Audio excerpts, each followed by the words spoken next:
panimalay aduna kini angkas nga duha ka mga babae mga kasama ug ang nagmaneho usab sa maong motorsiklo mao ang usab kay estudyante nga lalaki mga kasama ug mga ka-idol. Dinhi gyud mismo niini nga maong balay niini ato nga nakuha karon sa ato nga video mga kasama. Dinhi gyud mismo ni nga lahos ang maong motorsiklo mga kasama ug mga idol nga adunay angkas nga duha ka mga estudyanteng babae ug ang gamaniho usab usa ka estudyante nga lalaki. Dako na lang ang kahikurat sa mga tagbalay dinhi niini nga mao nga dapit nga kalit lang adunay ang motorsiklo ang nilahos dinhi niini nga mao nga paniliwalay ang mga kasama ug mga idol. Sa pagkakaroon wala pa nato nakuha no ang kompletong pangalan niini nga mao nga mga biktima apan adunay nahibilin karon nga case sa cellphone nga nagkadugo mga kasama ug aduna pay vape ang nahibilin dinhi karon kung si kinsa kato nga naglantaw sa ato ang Facebook live no mga kasama ug mga idol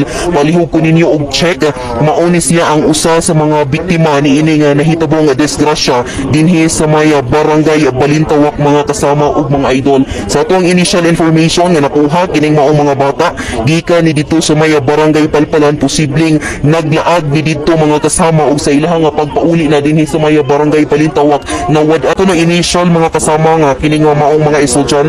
estudyante matud pa kini sa Zamboanga del Sur National High School. Initially mga kasama ug mga idol dili pa na siya kumpirmado. So sa mga nakakita karon sa tuang live video basin nakailamo ni ining maong picture nga nahibilin dinhi karon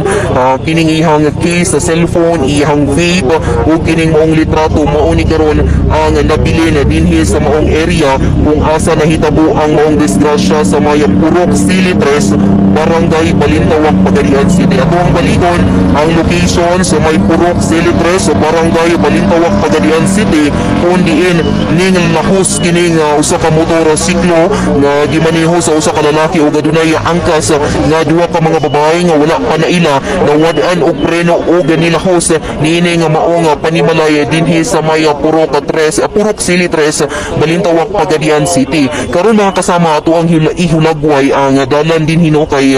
dinha sila gikan possible gikan sila sa may barangay Palpalan kay dili unahan sa may barangay Balintawak shortcut ka naman ni siya mga kasama paingon dito sa may barangay Palpalan ug mostly sa mga motorista ilabi na katong mga motorista ang dili kumpleto og rehistro baka walay lisensya dinhi na sila mag-agihan tungod kay usahay manggo dito sa may Buenavista adunay checkpoint dito unya dinhi mga kasama og mga idol shortcut ni siya paingon sa may barangay Palpalan